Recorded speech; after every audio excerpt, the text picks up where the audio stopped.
Dia itu melihat warung makannya Opung itu dipenuhi sama sosok Begu Ganjang itu. Jadi setengah dari yang pembelinya itu bukanlah manusia. Di hari ketiga itu, anak si Opung ini meninggal dunia dalam keadaan tubuh yang kaku, muka yang membiru. Sebenarnya aku tuh udah capek hidup, tapi masih ada yang nahan aku. Sebelum si Opung meninggal dunia, pada saat dia sakaratul maut itu, dia bilang ke anaknya, "Aku ini bisa meninggal, aku ini bisa pergi dengan tenang kalau aku menatap ke arah langit." Si Opung ini kan udah gak bernyawa, tapi si Opung ini memuntahkan dan mengeluarkan dari mulutnya itu adalah ikan emas kecil yang berwarna emas. Assalamualaikum warahmatullahi wabarakatuh. Kembali lagi bersama aku Maya Aska. Di kesempatan kali ini, aku akan storytelling lagi. Aku dapat cerita dari narasumber aku, kisah pesugihan Begu Ganjang. Pesugihan Begu Ganjang itu artinya hantu tinggi ya. Jadi ini kisah dari sahabat neneknya yang persis banget rumahnya itu di seberang rumahnya narasumber aku. Dia itu melakukan pesugihan Begu Ganjang. Dia memelihara sosok jin yang rupanya tuh tinggi banget. Dia bersemayam di dalam rumahnya. Seperti apa kisahnya? Kalian stay tune aja sampai selesai agar kalian tidak gagal paham. Oke, langsung aja kita sikat ceritanya dalam segmen Otista, obrolan mistis kita.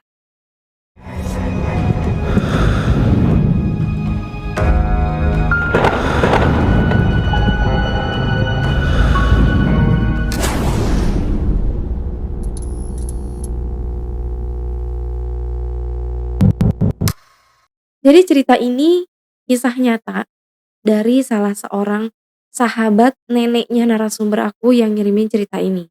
Dia tinggal di salah satu komplek yang mana rumahnya ini hadap-hadapan dengan si pelaku pesugihan itu.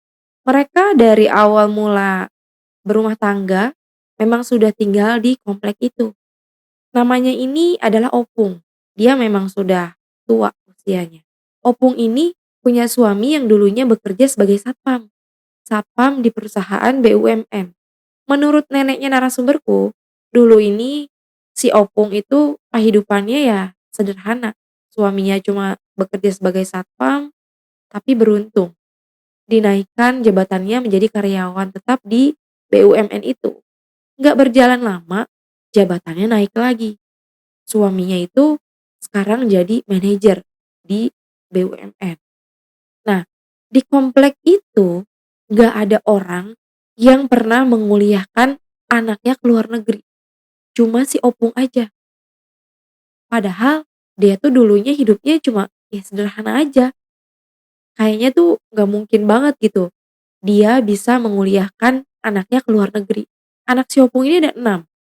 Enam-enamnya kuliah di luar negeri.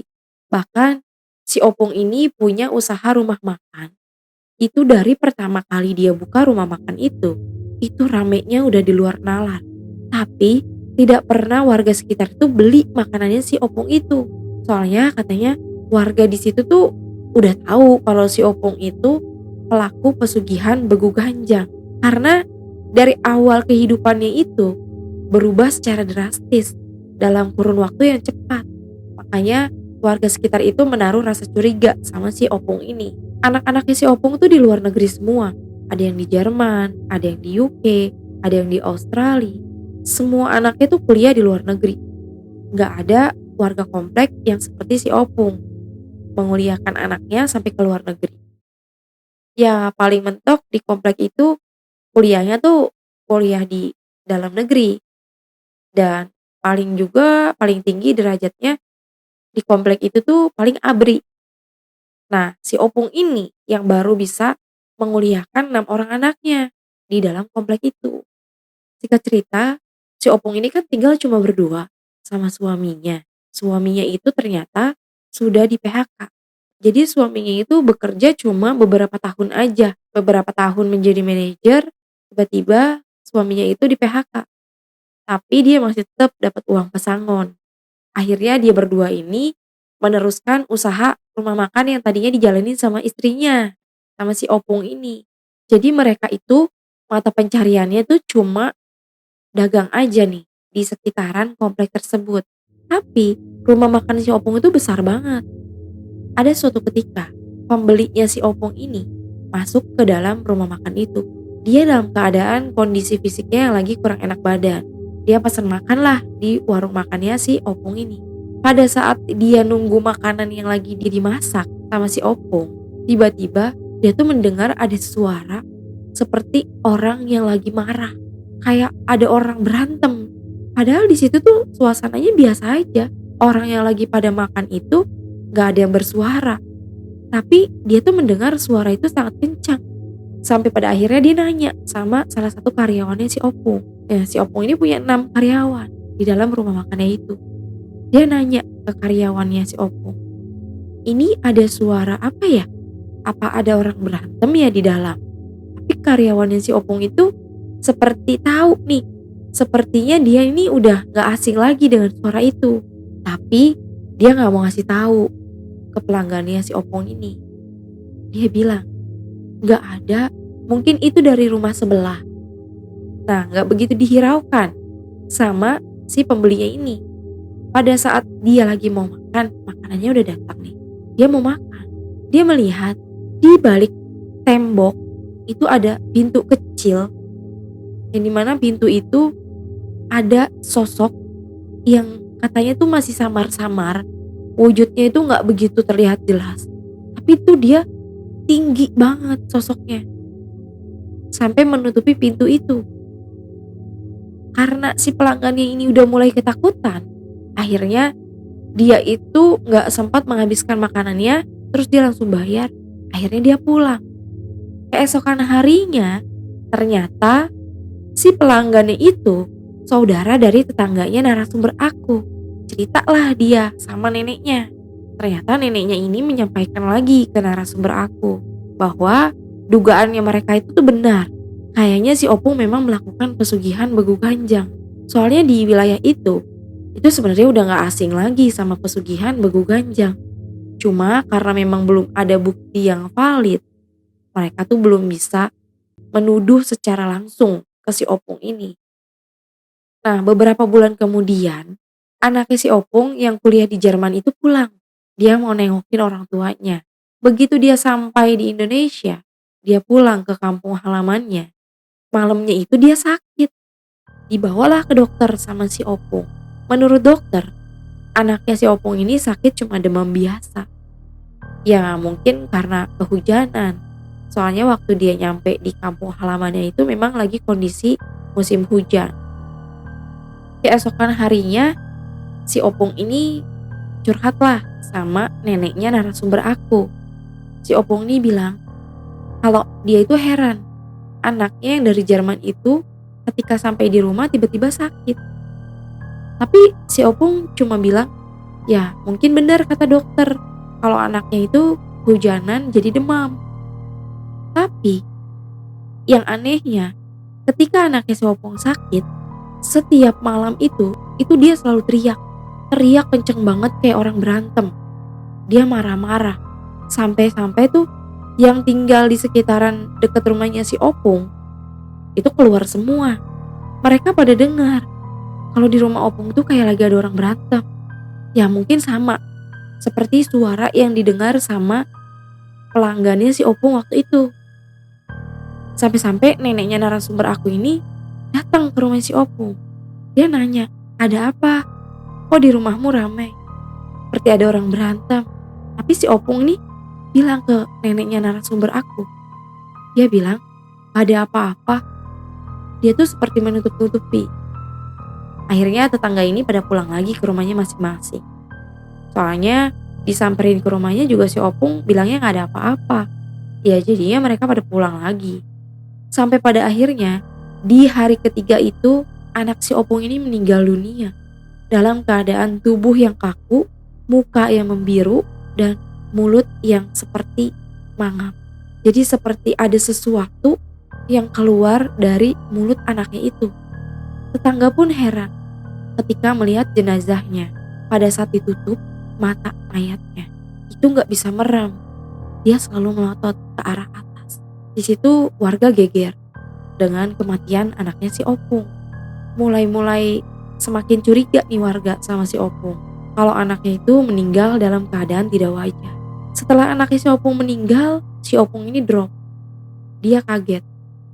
Dia shock ditinggalin sama anak tercintanya. BTW yang meninggal anaknya itu yang nomor 3 ya, yang kuliah di Jerman. Setelah anaknya meninggal, si Opung ini berlarut-larut dia sakit. Dia sakit dan dia mengalami sakit yang sama seperti anaknya. Di jam 2 pagi, dia selalu teriak juga, persis seperti anaknya. Dia marah-marah, dia teriak-teriak, sampai tetangga-tetangga pun datang lagi ke rumahnya si Opung. Tapi lagi-lagi ditutupi sama suaminya. Dibilang gak ada apa-apa. Ya mungkin kalian aja yang salah dengar. Menurut pengakuan suaminya si Opung ini. Si Opung ini sakit kurang lebih itu 1 bulan. Sampai-sampai warungnya itu tutup. Karena warung makannya si Opung itu harus dia yang menyajikan makanannya. Tidak boleh karyawannya. Makanya ketika si Opung sakit, warung makannya itu tutup. Karyawannya pun dipulangin semua sama si Opung. Jadi si Opung ini fokus untuk penyembuhan dirinya dulu. Karena si Opung ini sakit yang gak kunjung sembuh, akhirnya anaknya ini pulang lah. Yang kuliah dari luar negeri. Mereka pulang untuk mengurus orang tuanya. Kebetulan katanya si Opung itu anak-anaknya ini udah lulus kuliah. Jadi anaknya tuh tinggal di tempat. Jadi anaknya itu tuh balik ke kampung halamannya untuk ngurusin ibunya. Semua anaknya si Opung itu gak kerja. Jadi cuma ngandelin aja uang pensiunan dari bapaknya. Ketika si Opung ini udah mulai sembuh dan dia buka kembali warung makannya. Semakin meningkat lagi lah jumlah pembeli yang ada di warungnya si Opung itu. Ada satu ketua adat, dia itu melihat warung makannya Opung itu dipenuhi sama sosok yang tinggi itu. Sosok Begu Ganjang itu. Jadi setengah dari yang pembelinya itu bukanlah manusia. Tapi sosok si Begu Ganjang itu. Setelah dia menjalani kehidupan yang normal, seperti biasa dia jualan, dan anak-anaknya itu gak ada yang kerja. Anak-anaknya itu cuma di rumah aja. Jadi ijazah dari luar negerinya itu cuma jadi hiasan aja. Udah kebiasaan minta uang sama orang tua, jadi gak mau kerja anak-anaknya si Opung ini. Singkat cerita, anaknya si Opung yang nomor 5 tiba-tiba jatuh sakit. Dan sakitnya itu sama seperti anaknya si Opung yang meninggal dunia itu. Seperti anaknya yang nomor 3. Dia sakit demam, badannya pun kaku, dan di setiap jam 2 pagi itu selalu teriak-teriak. Sampai akhirnya tuh tetangga sudah mulai bodo amat gitu. Gak ada lagi yang peduli sama si Opung. Gak ada lagi yang peduli sama keluarganya si Opung. Bahkan si Opung ini tuh cuma bisa curhat sama neneknya narasumber aku ini. Dia selalu curhat tentang kehidupannya itu. Dia bilang, sebenarnya aku itu udah capek. Aku tuh udah capek hidup. Tapi masih ada yang nahan aku. Aku masih ditahan. Aku gak boleh pergi. Tapi gak tahu siapa yang menahan si Opung ini. Akhirnya si Opung ini jadi kayak orang yang kurang waras. Dia selalu marah-marah di setiap habis subuh. Dia selalu teriak-teriak di jam 2 malam. Sama seperti anaknya itu. Beberapa hari kemudian anaknya meninggal dunia lagi. Anaknya yang nomor 5 ini meninggal dengan kondisi yang sama seperti anaknya yang nomor 3. Disitulah warga sudah mulai yakin bahwa si Opung ini benar-benar melakukan pesugihan Begu Ganjang. Setelah kematian anak si Opung yang nomor 5, disitulah mulai menggoncang keuangan keluarganya. Keluarganya yang biasanya hidup mewah, punya mobil, satu orang itu pasti punya 1 mobil. Jadi 6 orang anaknya si Opung itu 6-6-nya punya mobil semua. Rumah si Opung itu besar banget. Sampai pada akhirnya mobilnya itu satu persatu itu dijual. Opung udah gak bisa lagi berjualan di warung makannya itu. Dan anak-anaknya ini bodoh. kuliah doang di luar negeri, tapi gak ada yang bisa meneruskan usaha orang tuanya. Yang tadinya hidupnya mewah, hidupnya biasa enak, tiba-tiba dia berubah total kehidupannya. Dia cuma mengandalkan uang pensiunan dari bapaknya. Dan sementara si Opung ini butuh uang untuk pengobatan penyakitnya itu. Sakitnya yang tidak diketahui oleh dokter. Singkat cerita, si Opung ini kan usianya udah 90 tahunan ya. Dia tuh udah tua, tapi dia tuh seperti disiksa. Setiap dia sakit, dia selalu teriak-teriak. Dia bilang, aku ini udah capek, tapi aku masih ditahan. Aku gak bisa pergi. Dia selalu teriak seperti itu di setiap habis subuh. Tetangga-tetangga yang membesuk si Opung itu heran. Opung ini sebenarnya sakit apa sih? Tapi masih ditutup-tutupi sama suaminya. Pada akhirnya si Opung ini sekarat. Opung cuma bisa tiduran di kasurnya yang beralaskan kayu. Jadi si Opung ini tubuhnya sama seperti kayu, gak bisa digerakin, kaku. Dia cuma bisa teriak-teriak aja seperti orang gila. Sebelum si Opung meninggal dunia, pada saat dia sakaratul maut itu, dia bilang ke anaknya, aku ini bisa pergi asalkan dibawa ke ruang tengah dengan tidak beralaskan atap. Jadi atapnya itu harus dibuka. Aku ini bisa meninggal, aku ini bisa pergi dengan tenang kalau aku menatap ke arah langit. Itu permintaannya si Opung. Dia mau mengakhiri hidupnya, dia mau pergi, dia baru bisa pergi kalau dia itu menatap ke arah langit. Tapi harus berada di ruang tengah rumahnya itu. Akhirnya anaknya ini manggil ketua adat yang ada di daerahnya itu untuk meminta bantuan. Setelah ketua adat itu datang ke rumahnya si Opung, dia bongkarlah. Ada beberapa genteng yang dicopot dan plafon yang dibuka supaya si Opung ini bisa menatap langit. Setelah itu dibuka, atapnya itu dibuka, ternyata benar aja si Opung ini kejang-kejang yang sangat kencang banget. Badannya itu membiru. Dibacain doa lah sama ketua adat di situ. Setelah doanya itu selesai, ternyata si Opung itu sudah menghembuskan nafas terakhirnya. Dan yang anehnya lagi, si Opung ini kan udah gak bernyawa, tapi si Opung ini memuntahkan dan mengeluarkan dari mulutnya itu adalah ikan emas kecil yang berwarna emas. Bener-bener emas, ukurannya kecil, tapi bentuknya itu seperti ikan. Ketua adat pun bingung, dia heran.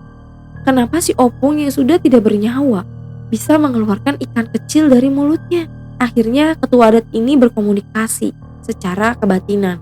Ternyata menurut ketua adat itu harus ada salah satu keturunannya si Opung yang menelan ikan ini, ikan emas kecil ini, kalau tidak mau mendapatkan bala.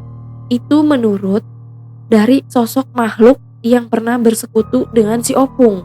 Gak tahu ya tujuannya untuk apa. Akhirnya ditelanlah sama anaknya si Opung, sama anak pertamanya. Gak tahu ya tujuannya itu apakah untuk meneruskan pesugihannya agar dia bisa hidup enak lagi, agar dia bisa kaya raya lagi, atau gimana. Di situ semua orang yang datang ke rumahnya si Opung itu melihat kejadian itu. Percaya gak percaya, tapi semuanya ngeliat. Di situ tuh menurut neneknya narasumber aku, itu semua yang ada di sekitaran rumahnya Opung yang menyaksikan sakaratul mautnya si Opung itu melihat semua bahwa dari mulutnya si Opung yang sudah tidak ada nyawanya lagi itu bisa memuntahkan ikan emas berukuran kecil. Itulah yang membuat komplek itu jadi geger dengan pesugihan Begu Ganjang itu. Ternyata menurut ketua adat situ, Opung ini telah menyepakati untuk menumbalkan 2 orang anaknya yang sengaja dia tukar dengan ayam cemani hitam.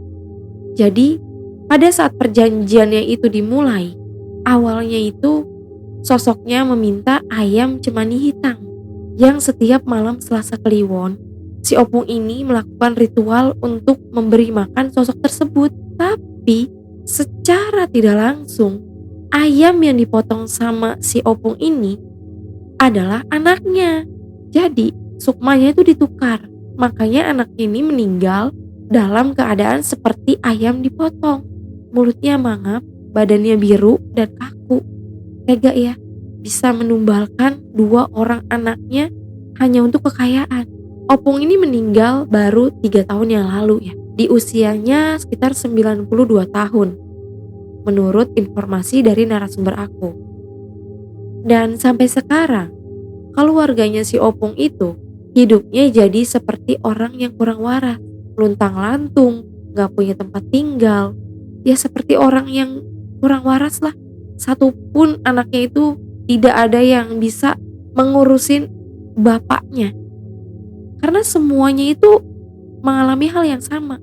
Mereka semua seperti orang yang gak punya pikiran. Seperti orang yang kurang waras. Cuma luntang-lantung aja di sekitaran komplek itu. Tapi ada saudaranya yang ikhlas mengurusi anak dan suaminya si opung ini.